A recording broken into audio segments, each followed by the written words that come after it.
اعوذ باللہ من الشیطان الرجیم بسم اللہ الرحمن الرحیم الحمدللہ رب العالمین وصلی اللہ علی سیدنا محمد وآلہ الطیبین الطاہرین۔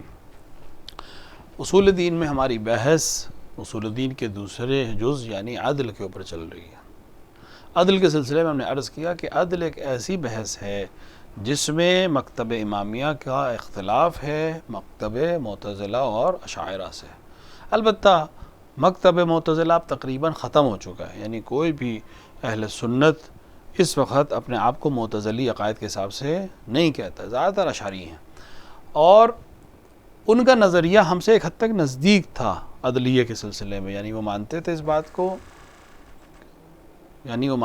بات کو کہ خداوند عالم حسن و قوہ عقلی کے لحاظ سے ہی احکام کو صادر کرے گا۔ ایک بحث جو اس میں کل رہ گئی تھی، اور ابھی اس میں بہت سی چیزیں ہیں جو انسان کو سوال کرنے پہ مجبور کر سکتی ہیں کہ عدل الہی کی ڈیفینیشن کیا ہے۔ تھوڑی بات ہم نے کل کی تھی، جب ہم کہتے ہیں خداوند عالم عادل ہے، یعنی کیا مطلب ہے کہ وہ عادل ہے؟ دو معنی ہیں عدل کے۔ ایک عدل کا معنی یہ ہے کہ خداوند عالم کسی کے ساتھ ظلم نہیں کرے گا، ہمیشہ عدالت سے فیصلہ کرے گا۔ دوسرا عدل کے معنی یہ ہوتے ہیں کہ خداوند عالم ذات میں اپنی ذات میں بھی کوئی قبیح عمل انجام نہیں دے گا۔ ایک دفعہ ہوتا ہے کہ انسان دوسروں کے ساتھ عدالت سے پیش آتا ہے، اگر اس کے سامنے دو لوگ اپنے جھگڑا لے کر آئیں تو وہ صحیح فیصلہ کرتا ہے، قانون کی رعایت پہ فیصلہ کرتا ہے، یہ نہیں دیکھتا کہ کون ہے، میرا نزدیک ہے، میرا قریبی ہے، یا میرا رشتہ دار ہے، یا میرا مخالف ہے۔ نہیں، اگر حق مخالف کا ہے تب بھی وہ مخالف کو دے دیتا ہے، اور اگر اپنا غلطی پر ہے تو اس کی تنبیہ بھی کر دیتا ہے، عدل اور انصاف سے کام کرتا ہے۔ لیکن خود اپنے آپ میں بہت سی غلطیاں بھی کرتا ہے۔ دوسرے عدل و انصاف میں ٹھیک ہے، دوسروں کے لحاظ سے صحیح ہے، خود اپنی زندگی میں بہت سی کمیاں اس میں پائی جاتی ہیں۔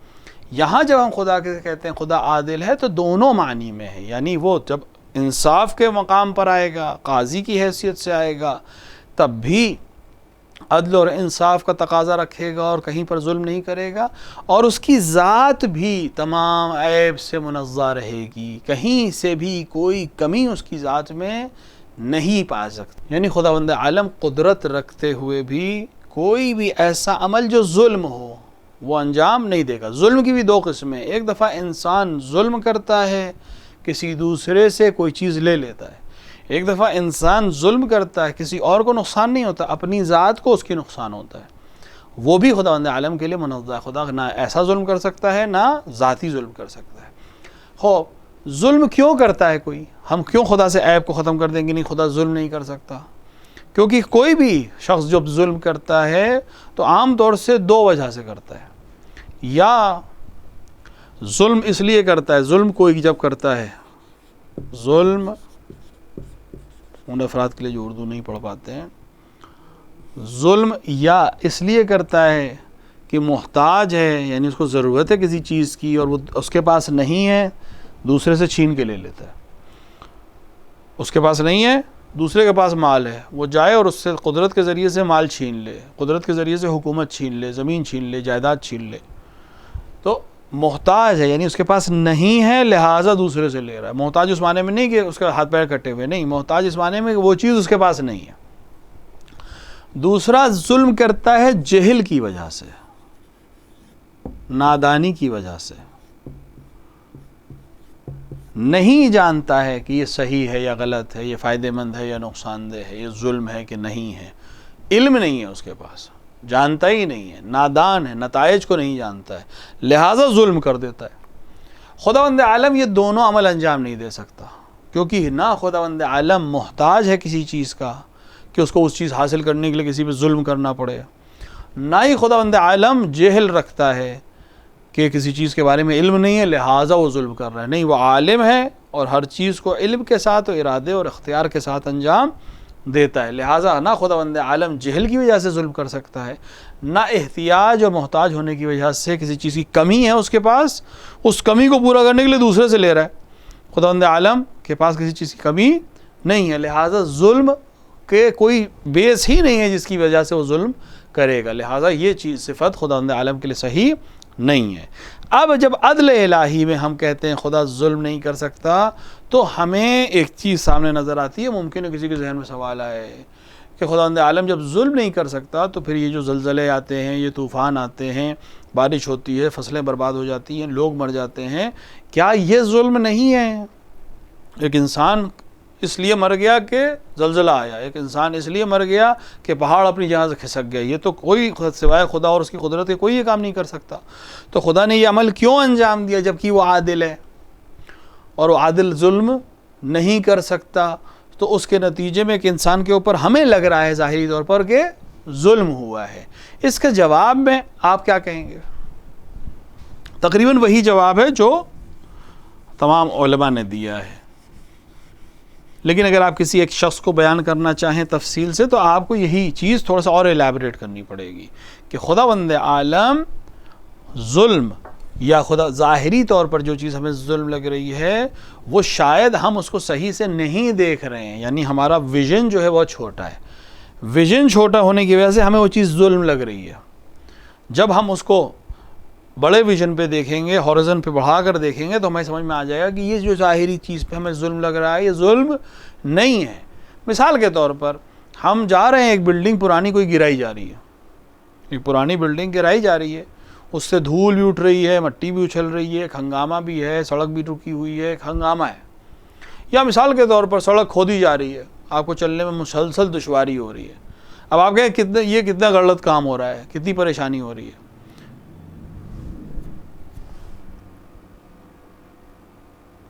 اب آپ اگر کہیں کہ یہ غلط کام ہو رہا ہے، اس سے مجھے نقصان ہو رہا ہے اور کتنے لوگوں کو نقصان ہو رہا ہے اور کتنی پریشانی ہو رہی ہے، تو آپ ایک ظاہری تصویر، ایک سامنے کے لمحے کو دیکھ رہے ہیں، جب کہ حاصل یہ کہ یہ بلڈنگ جو پرانی ہے، جو کسی کام کی نہیں ہے، اس کو گرا رہے ہیں تاکہ یہاں پر ہم ایک ہاسپٹل بنائیں جو دسیوں ہزار لوگوں کا علاج کرے گا، یا ایک نئی بلڈنگ بنائیں۔ تو ظاہری طور پہ تھوڑی دیر کے لیے یا کچھ دنوں کے لیے یہ پریشانی ہے، لیکن بعد میں اس عمل کے نتیجے میں ایک ایسا عمل ہونے والا ہے جو بہت زیادہ لوگوں کو فائدہ پہنچائے گا۔ یا روڈ آج خود ہی ہے لیکن اس کے اوپر ہم مثال کے طور پر پلرز لگا رہے ہیں تاکہ اس کے اوپر سے ایک پل گزر سکے، اس پر ہم پلر لگا رہے ہیں تاکہ اس کے اوپر سے مثال کے طور پر میٹرو گزر سکے۔ تو کچھ دن کی یہ زحمت ظاہری کچھ لوگوں کے لیے ہے، لیکن جب اس کا نتیجہ آئے گا تو وہ کہیں زیادہ لوگوں کو فائدہ پہنچائے گا۔ اس دنیاوی مثال اس لیے دی، ہمارے آمنے سامنے کی چیزیں ہیں۔ ہم اپنے ہی گھر میں اگر تبدیلی کرنا چاہیں تو پینٹ بھی کرنا چاہیں تو تھوڑی دیر کے لیے تو زحمت ہے، سارا سامان ہٹانا پڑے گا، ساری چیزوں کو صاف کرنا پڑے گا، ہٹے گا، 2-3 دن اس میں کام لگے گا، ایک ہنگامہ رہے گا، آپ پریشان رہیں گے۔ کوئی آئے اس وقت کہ کتنی پریشانی ہے، آپ کتنی پریشانی میں رہ رہے ہیں، تو آپ اس کو بتائیں نہیں ہم پریشانی میں نہیں رہ رہے، یہ 2-3 دن کا مسئلہ ہے، اس کے بعد گھر صاف ستھرا ہو جائے گا، نیا رنگ اس میں ہو جائے گا، نیا روغن اس میں ہو جائے گا۔ تو خداوند عالم کیا جو قدرت کے اوپر چیزیں اثر انداز ہوتی ہیں، جیسے زلزلہ مثال کے طور پر، کہ زلزلہ ایک ایسی چیز ہے جس میں انسان مرتے ہیں، نقصان ہوتا ہے، گھر گر جاتے ہیں، کھیت ختم ہو جاتے ہیں، انسان مر جاتے ہیں، جانور مر جاتے ہیں۔ لیکن اگر ہم پورا قدرت کے نظام کو جغرافی کے حساب سے دنیا کے نظام کو پڑھیں گے تو ہم دیکھیں گے کہ نہیں، اس میں بھی خدا کی رحمت ہے۔ کیوں؟ کیونکہ زلزلہ کیوں آتا ہے؟ زمین کے اندر جو گیسز ہیں اور زمین کے اندر جو میگنیٹک پلیٹس ہیں، ان کی اگر شفٹنگ نہ ہو تو یہ پوری زمین پھٹ جائے گی، اور اگر یہ شفٹنگ نہ ہو تو بہت سے منرلز جو آپ کو مل رہے ہیں، پیٹرول جو آپ کو مل رہا ہے، اسی شفٹنگ کی وجہ سے مل رہا ہے، اسی کی وجہ سے جو ایرپشنز ہو رہے ہیں اس سے گیسز آپ کو ملتی ہیں جو انسان کے لیے ضروری ہیں۔ تو ایک تو زمین کے اپنے وجود کے لیے تھوڑی سی شفٹنگ ہونا ضروری ہے، اس شفٹنگ کے نتیجے میں ممکن ہے 100, 150, 500, 1000 انسان مر جائیں گے، لیکن جو 7 ارب کی آبادی ہے اس دنیا میں وہ محفوظ رہ جائے گی۔ تو 7 ارب کی حفاظت کے لیے اگر کچھ لوگ اس دنیا سے چلے بھی جائیں، بالآخر ہر ایک کو اس دنیا سے جانا ہے، کچھ لوگ اس حادثے میں چلے گئے لیکن باقی 7 ارب کی زندگی محفوظ ہو گئی۔ لہٰذا بڑے ویژن پہ جب ہم دیکھیں گے تو ہمیں وہ چیز صاف نظر آئے گی کہ ہاں ظلم نہیں ہے بلکہ رحمت ہے، وہ اللہ سب ختم ہو جاتے ہیں۔ اسی طرح بارش کے لیے اکثر ہوتا ہے، ہم نے شاید مثال بھی دی تھی کسی کلاس میں، کہ ہم دعا کرنے لگیں، ہمارے یہاں فنکشن ہے اور ہم دعا کریں کہ بارش نہ ہو، کسان وہاں بیٹھ کے دعا کر رہا ہے کہ بارش ہو ورنہ فصل برباد ہو جائے گی۔ تو ایک انسان کا اگر فنکشن خراب ہو جائے بارش کی وجہ سے، جس کا انتظام بھی کیا جا سکتا ہے، چھت کے نیچے جا سکتا ہے، واٹر پروف مثال کے طور کے اوپر چیزیں لگا سکتا ہے، ٹینٹ لگا سکتا ہے، یا بالفرض نہ بھی کرے، پریشان ہو جائے، اس کا پروگرام خراب ہو جائے، بارش کی وجہ سے. خوب ایک انسان کا پروگرام خراب ہوا، لیکن اگر یہ بارش نہ ہو تو پوری فصل برباد ہو جائے گی، جس سے اس پورے کے علاقے کے لوگوں کو کل اناج کی پریشانی ہو سکتی ہے. لہٰذا ہم جب بھی معاملات کو دیکھتے ہیں اور ہمیں ظاہری طور پر لگتا ہے کہ یہ ظلم ہو رہا ہے یا برا ہو رہا ہے کسی ایک شخص کے ساتھ، تو عدل الہی ہمیں متوجہ کرتا ہے کہ یہ ہرگز ایسا نہیں ہے، بلکہ ہم نہیں دیکھ پا رہے ہیں، ہمارا ویژن چھوٹا ہے. وَإِلَّا حتماً اس میں کوئی حکمت ہے یا کوئی بہت بڑا فائدہ ہے جو کچھ کا نقصان کے عوض میں وہ قابل قبول ہوگا. جیسے مثال کے طور پر آپ کے بدن میں سوئی لگائی جائے تو بالآخر تکلیف دہ چیز ہے، لیکن اس پورے بدن کو سالم رکھنے کے لیے اگر 1 سیکنڈ کا درد برداشت کرنا پڑے تو آپ کہیں گے بالکل برداشت کیا جا سکتا ہے. یا 4 گھنٹے آپ کے سیرم چڑھایا جائے گا، گلوکوز چڑھایا جائے گا یا خون چڑھایا جائے کسی کو خدا نہ کردہ ضرورت پڑنے پر، تو بالآخر وہ ہاسپٹل میں لیٹا ہے 4 گھنٹہ پریشان ہو رہا ہے، لیکن اس 4 گھنٹے کی زحمت کے بعد بالآخر اس کا جسم سالم ہو جائے گا، تو اس کے نتیجے میں یہ پریشانی وہ برداشت کر سکتا ہے. تو پوری دنیا کے نظام کو بچانے کے لیے اگر کچھ حادثات ہوتے ہیں تو وہ رحمت ہی ہیں جو ہمیں نظر نہیں آ رہے ہیں. لیکن اگر ہم عدل الہی کے اوپر یقین رکھیں تو ہم یقین کیسے کہہ سکتے ہیں کہ حتماً اس میں کوئی نہ کوئی حکمت پوشیدہ ہمیں نظر نہیں آ رہی ہے. وَإِلَّا اپنے آپ میں خدا کی طرف سے کوئی ظلم نہیں ہوا ہے. اور اس میں کچھ چیزیں، کچھ پرسنٹ چیزیں ایسی بھی ہیں جس میں انسان کا دخل ہوتا ہے، یعنی خدا کی طرف سے نہیں ہے، اس نے نظام ایسا بنایا کہ اگر یہ کرو گے تو یہ ہو جائے گا. اب اگر انسان نے عمل کیا اور اس کے نتیجے میں کچھ اور انسانوں کو نقصان ہوا تو یہ خدا کی طرف سے ظلم نہیں ہے، ان انسانوں کی خطا ہے کہ انہوں نے طاقت کا یا موقع کا یا خدا کی دی ہوئی قدرت کا غلط استعمال کیا ہے. خداوند عالم نے انسان کو عقل دی تھی، اس عقل کے نتیجے میں انسان نے بہت سی چیزوں کو جو ہے کشف کیا، انوینٹ کیا، بہت سی چیزوں کو پہنچ گیا، اختراع کیا. اب ایک انسان اس پاور سے گھر کی لائٹ جلا سکتا ہے، اسی پاور سے کسی انسان کی جان لے سکتا ہے. اگر وہ جان لے لے تو اس میں اس خدا کی جس نے عقل دی تھی، فہم دی تھی، قدرت دی تھی، یہ پانی میں یہ انرجی دی تھی کہ وہ بجلی میں تبدیل ہو سکتی ہے، اس کی کوئی خطا نہیں ہے. یہ انسان کی خطا ہے کہ اس نے اس چیز کو غلط طریقے سے استعمال کیا. اب اگر ہم کہیں کہ نہیں خدا رکھتا ہی نہیں پانی میں کوئی طاقت تاکہ کبھی کوئی غلط استعمال نہ کر پاتا، تو یہ پورا نظام اور یہ جو بہت سے فوائد ہیں یہ حاصل نہیں ہو پاتے. لہٰذا اس نے قدرت دی، انتظام دی اور ساتھ میں عقل دی. انبیاء کو بھیجا، اولیاء کو بھیجا، اوصیاء کو بھیجا کہ وہ بتائیں کہ یہ قدرت تمہیں دی ہے لیکن ان کو مہار کر کے رکھنا ہے، یہ پوٹینشیل تمہیں دیا ہے لیکن اس کو قابو میں رکھنا ہے. قابو میں رکھو گے تمہارے لیے نعمت ہے، قابو میں نہیں رکھو گے تمہارے لیے بھی زحمت ہے، دوسروں کے لیے بھی زحمت ہے. اس سلسلے میں کوئی سوال؟ جی ابھی آپ نے بتایا کہ جیسے خدا کچھ کرتا بھی ہے تو اس کے پیچھے بہتری ہوتی ہے، تو جیسے زلزلہ آتا ہے تو وہ زمین کی شفٹنگ کے لیے تاکہ سب کے لیے بہتر ہو سکے، تو اکثر لوگ یہ کیوں کہتے ہیں کہ اللہ کا عذاب ہے جبکہ وہ رحمت ہے؟ اکثر ایک چیز کو کلیئر کر دیں، مکتب امامیہ میں اس چیز کو کلیئر کر لو تاکہ ہمیشہ کے لیے آسان ہو جائے تمہارے پاس. خداوند عالم روئے زمین پر رسول اکرم صلی اللہ علیہ وآلہ کی مبعوث ہونے کے جو فوائد اس دنیا میں ہوئے ہیں اور جو برکتیں ہوئی ہیں، ان میں سے ایک برکت یہ ہے کہ اب خداوند عالم کسی قوم پر عذاب نہیں کرے گا، یعنی قوم پر عذاب نہیں کرے گا. پہلے کی قوموں پر عذاب ہوا ہے، یعنی نبی نے دعا کی یا قوم نے کوئی عمل کیا، پوری کی پوری قوم ختم کر دی خداوند عالم نے. مثلا قوم عاد، قوم سمود، قوم فرعون، ان کو پورا کا پورا ختم کر دیا. رسول اکرم صلی اللہ علیہ وآلہ کو جو خداوند عالم نے خاص امتیاز دیے ہیں، ان میں سے ایک امتیاز یہ دیا ہے کہ جن لوگوں کے درمیان تم ہم ان پہ عذاب نہیں کریں گے، یعنی وہ مستحق ہیں عذاب کے. انہوں نے وہ کام کیے ہیں جو پچھلی قوموں نے بالکل نہیں کیے تھے، یا اس سے آدھے کے اوپر ہم نے عذاب کر دیا تھا، لیکن پھر بھی آپ کی رحمت کی بنا پر ہم ان کے اس عذاب کو سے ان کو معاف رکھیں گے، قیامت میں حساب کتاب کریں گے. لہٰذا اب کہنا کہ عذاب الہی ہے ایسا نہیں ہے، کیونکہ خداوند عالم نے رسول سے وعدہ کیا کہ ہم عذاب نہیں کریں گے. لیکن عذاب فردی ہو سکتا ہے، یعنی کسی ایک شخص کے اوپر عذاب نازل کرے، جیسے حارث والے واقعے میں غدیر کے دن جب امیر المومنین کو منسوب کیا گیا تو حارث نام کا ایک شخص آیا رسول کے پاس کہ یا رسول اللہ یہ حکم آپ کی طرف سے ہے یا اللہ کی طرف سے ہے؟ اگر آپ کی طرف سے تو مجھے کوئی پرواہ نہیں ہو، اگر اللہ کی طرف سے تو آسمان سے ایک پتھر گرے اور میں ابھی ختم ہو جاؤں. لوگ کہتے ہیں کہ وہ ابھی اپنی اٹھنی تک پہنچ بھی نہیں پایا تھا کہ آسمان سے ایک پتھر گرا اور اس کو ختم کر دیا وہیں.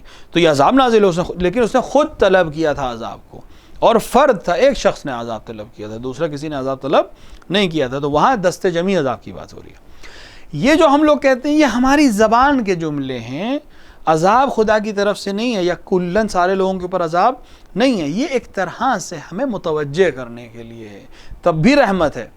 کیونکہ اگر متوجہ ہو جائیں اور ہم میں سے بعض 50% لوگ بھی تیار ہو جائیں کہ یہ غلط کیا ہے، اس کے نتیجے میں ہمیں یہ سب بیماری دیکھنے کو مل رہی ہے، یا یہ کیا ہے لہٰذا مہنگائی ہو رہی، روایات میں ہے، بعض روایات میں اشارہ ہوا ہے کہ جب انسان یا لوگ ظالم حکمراں کو تسلیم کر لے تو خداوند عالم اس قوم سے برکت کو اٹھا لے گا، یعنی وہاں مہنگائی ہو جائے گی، وہاں محنت کرنے کے بعد بھی انسان کو ریزلٹس نہیں ملیں گے۔ تو یہ خداوند عالم نے ایک سیٹنگ رکھی تھی کہ اگر تم نے ظالم کو حکمراں بنایا تو یہ برکتیں ہم چھین لیں گے تم سے۔ اب اگر ایسا ہو رہا ہے تو اس میں کچھ مومنین کو بھی پریشانی ہوگی بالآخر، لیکن جب اکثر قوم نے ایسا کیا ہے تو مومنین بھی اس کے اندر اس کو پریشانی ہوگی، لیکن مومن کا فائدہ یہ ہے کہ خداوند عالم اس کو جبران کر دے گا کہ وہ جو دنیا میں تم نے جھیلا 50 سال، ہم یہاں قیامت میں تمہیں اس کا حساب برابر کر دیں گے۔ جو گناہگار ہیں ان کو یہاں بھی جھیلنا پڑے گا اور آخرت میں اس کا عذاب بھی لینا پڑے گا۔ تو یہ چھوٹی چھوٹے واقعات یا اس طرح کی پریشانی، جیسے زلزلے کی طرف تم نے اشارہ کیا، یا مثال کے طور پر آندھی آئی، طوفان ہوا اور انسان کہیں یہ عذاب تھا، تو کچھ لوگوں کا اسی سے ڈر کر خداوند عالم کی عبادت میں مشغول ہو جانا یا اپنے گناہوں سے توبہ کر لینا، یہ بھی رحمت ہے۔ کیونکہ اگر ہم اس دنیا میں توبہ کر لیں اور اس دنیا میں نیک عمل کرنے لگیں اور خوف خدا کی طرف تیار ہو جائیں اور اولیاء الہیہ کی سننے لگیں تو یہ بہت فائدہ مند ہے اس دن کے مقابلے میں کہ جب واپس پلٹنے کا موقع نہیں رہے گا۔ بالکل اس سزا کی طرح جو ٹیچر کلاس میں دیتا ہے، ٹھیک ہے سختی ہے، 100 بار لکھ کے لانا کہ یہ کام نہیں کروں گا مثلا، ٹھیک ہے نا، یا 100 بار اٹھک بیٹھک کرا دی، بچپن میں ہم لوگ کے زمانے میں کرتے تھے، اب تو خیر منع ہی ہو گیا، ٹیچرز کچھ کر ہی نہیں سکتے، لیکن اس ٹیچرز جو سزا بھی دیتے تھے پہلے، وہ ایسی نہیں ہوتی تھی جو آپ کو نقصان پہنچائے گی، وقتی طور پر ہمارے پیر میں درد ہوگا، ہاتھ میں درد ہوگا، 2 فائدے ہوں گے۔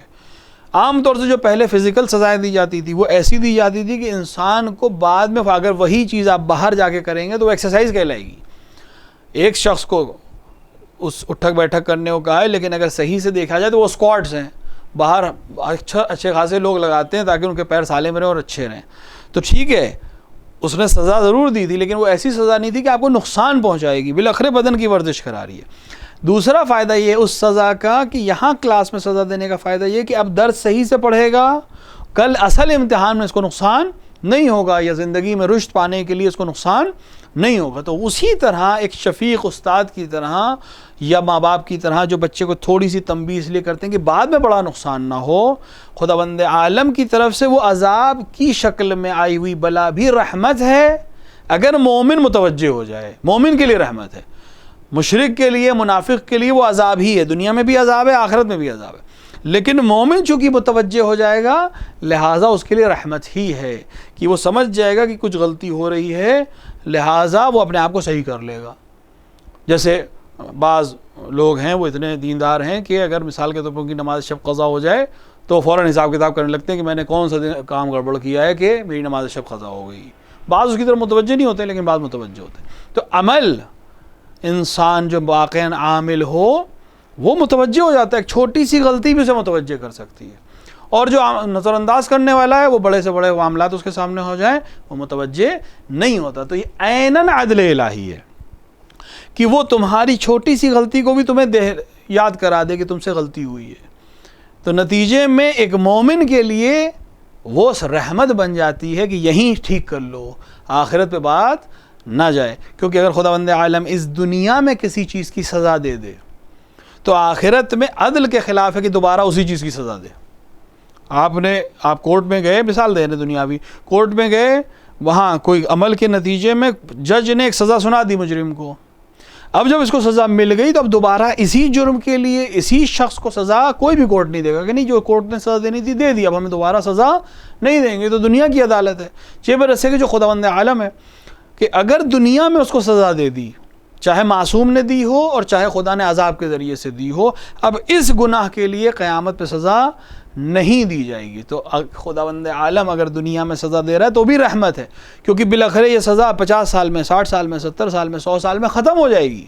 قیامت میں ہم فیہا خالدون کا مسئلہ ہے، جہنم میں گئے تو ہزاروں سال جہنم میں، اس کے نتیجے میں 40 سال اگر دنیا میں کوئی نقصان ہو رہا ہے تو بالاخره اس 1000 کے مقابلے میں یہ رحمت ہے کہ انسان 30-40 سال میں نکل جائے گا اور پاک ہو کے خداوند عالم کی بارگاہ میں پہنچے گا. لہٰذا بعض روایات میں اشارہ ہوا ہے کہ خداوند عالم کبھی کبھی مومن کے گناہوں کی بخشش کے لیے، مومن سے گناہ ہو سکتا ہے بالاخره، اس کی گناہوں کی بخشش کے لیے اسے بیمار کر دیتا ہے یا اس کے اوپر کوئی ایسی سختی کر دیتا ہے کہ وہ پریشان رہے. مثال کے طور پر روایات میں ہے کہ جوان اولاد دنیا سے چلی گئی.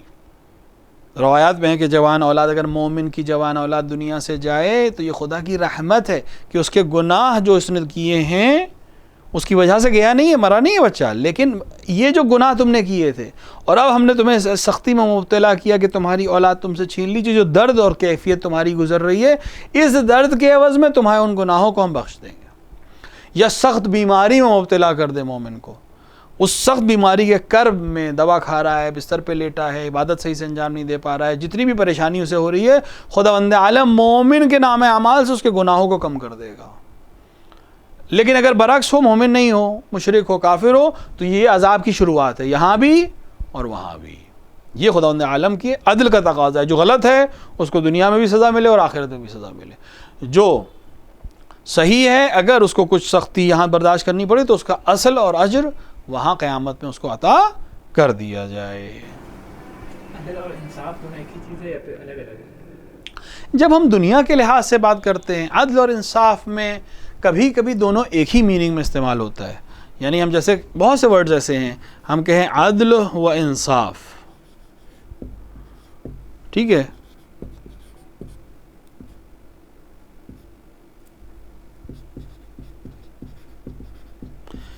اپنے آپ میں دونوں تقریباً ایک میننگ میں، لیکن اگر الگ الگ دیکھا جائے تب بھی بعض علماء فرق کے قائل ہیں کہ نہیں، دونوں الگ الگ چیزیں ایک ساتھ بھی استعمال ہو سکتے ہیں اور الگ الگ بھی استعمال ہو سکتے ہیں. بہت باریک سا فرق ہے. بجائے سے جیسے ایک اور ہم ورڈ ہم لوگ بہت استعمال کرتے ہیں، دونوں کی میننگ ایک لگتے ہیں لیکن پھر بھی الگ ہیں. جیسے ہم کہیں فقیر اور مسکین،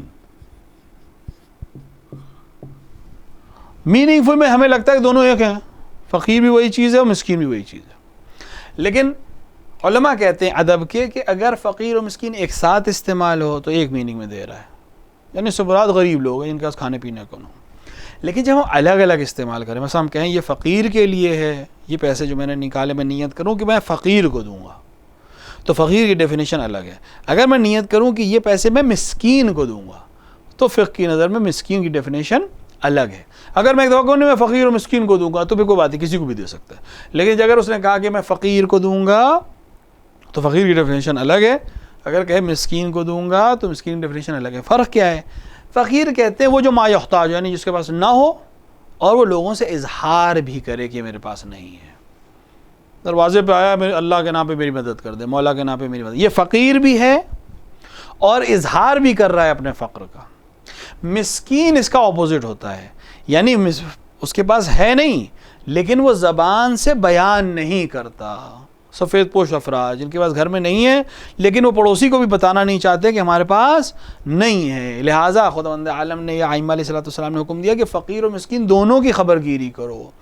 فقیر پھر بھی بیان کر دیتا ہے، مسکین کی خبر لوگوں کی وہ بیان نہیں کرے گا. تمہیں خود خبر رکھنی چاہیے کہ تمہارے پڑوس میں کوئی ایسا تو نہیں ہے کہ جس کے پاس نہیں ہے اور وہ اپنی عزت و آبرو کی وجہ سے بیان بھی نہیں کر رہا ہے. لہٰذا اس کا خیال رکھو. تو دونوں میننگ میں ایک ہیں لیکن تھوڑا سا ڈفرینس ہے. اسی طرح عدل اور انصاف ہے. انصاف کا مطلب عام طور سے جو ہماری زبان میں لیا جاتا ہے عدل اور انصاف کا میننگ وہ یہ برابر سے بانٹ دینا، ایکویلٹی کے ساتھ بانٹ دینا، یہ انصاف ہے. عدل اس کے مقابلے میں نہیں ہے. عدل کہتا ہے کہ برابر سے بانٹ دینا انصاف نہیں ہے یا عدالت نہیں ہے. عدالت یہ کہ جس کا جتنا حق ہے اس کو اتنا دیا جائے. مثال ایک چھوٹی سی مثال دیں اور ہماری بحث آج کی ختم ہو جائے گی.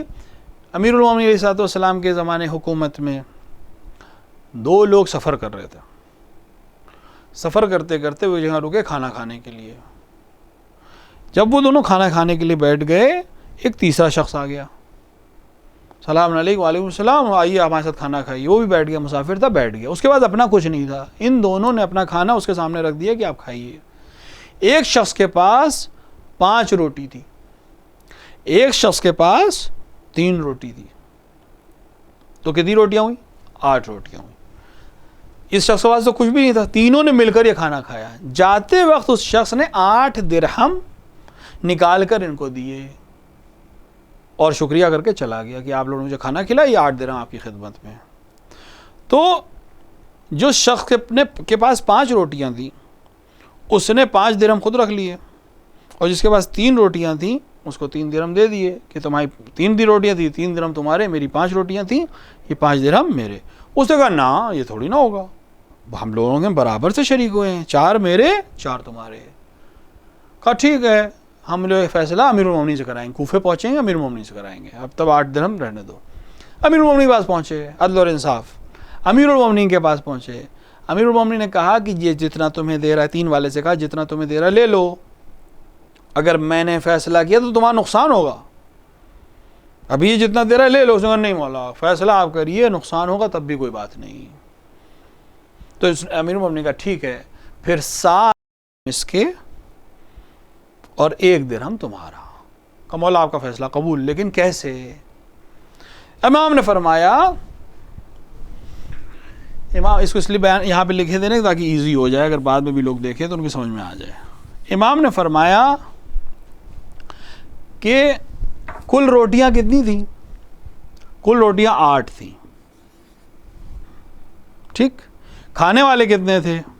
کہا 3 کھانے والے تھے. تو اس کا مطلب ہر روٹی کے 3 حصے بنے، تو ٹوٹل 8 روٹی کو 3 سے جب آپ ملٹیپلائی کریں گے تو 24 حصے بنے، سب نے برابر کھایا. ٹھیک ہے، تو اس کا مطلب ہر انسان نے کتنے لقمے کھائے؟ 8 لقمے کھائے. خوب، جب 8 لقمے کھائے تو وہ انسان جس کی 3 روٹیاں تھیں اس کے 3 روٹیوں سے کتنے ٹکڑے بنے تھے؟ 3 into 3 9 ٹکڑے بنے تھے. جب 8 اس نے کھائے تو اپنے میں سے صرف 1 ٹکڑا اس نے دوسرے کو انفاق کیا ہے.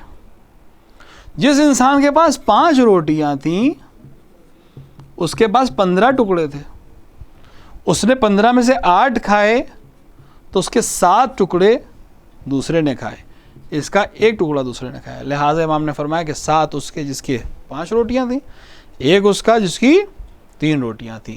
تو یہ فرق ہوا. وہ جو کہہ رہا تھا 5 اور 3، وہ تقریباً آپ کہہ سکتے ہیں کہ دنیا کے حساب سے عدالت کر رہا تھا یا انصاف کر رہا تھا. امیر المومنین نے جو کہا یہ عدالت ہے، جس نے کا جتنا حق ہے وہی ملتا ہے. البتہ امیر المومنین نے اس کو پہلے اجازت دی تھی. کیوں؟ کیونکہ فقہ میں ایک مسئلہ ہے، اگر آپ اپنی مرضی سے اپنا کوئی حصہ کسی کو دے دیں تو دے سکتے ہیں.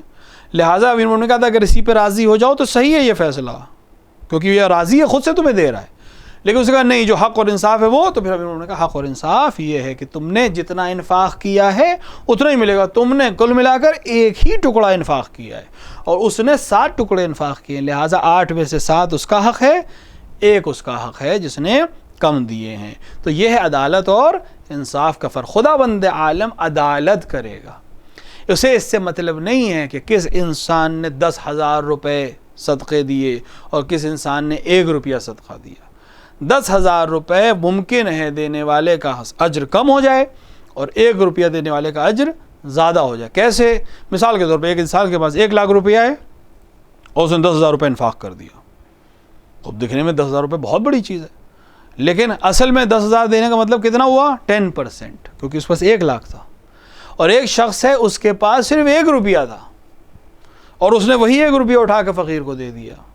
تو دکھنے میں 1 روپیہ ہے، 10,000 کے مقابلے میں کچھ نہیں ہے، لیکن اصل میں جب ایویلیویٹ کریں گے تو یہ ایک 100% ہے، وہ 10,000 10% ہے. تو خدا کے نزدیک سے ایک کی ویلیو اس 10,000 سے زیادہ ہوگی. یہ عدالت کا تقاضا ہے. ہم خداوند عالم کو عادل مانتے ہیں اور بارگاہ الہیہ میں رسب دعا ہے کہ وہ ہمیں توفیق عطا فرمائے کہ ہم اپنے ساتھ بھی عدالت کر سکیں، دوسروں کے ساتھ بھی عدالت کر سکیں اور خدا کے ساتھ بھی عدالت کر سکے، اور آخرت میں بھی وہ ہمارے ساتھ عدل اور عدالت کے ساتھ فیصلہ کرتے ہوئے ہمارے ساتھ رحم کے ساتھ فیصلہ کرے. کیونکہ ہمارے اعمال ایسے نہیں ہیں کہ ہم عدالت کے ساتھ فیصلے پہ بچ جائیں گے. رحم کرے گا تب ہم کسی لائق ہو پائیں گے. وصلی اللہ علی سیدنا محمد وآلہ الطیبین الطاہرین.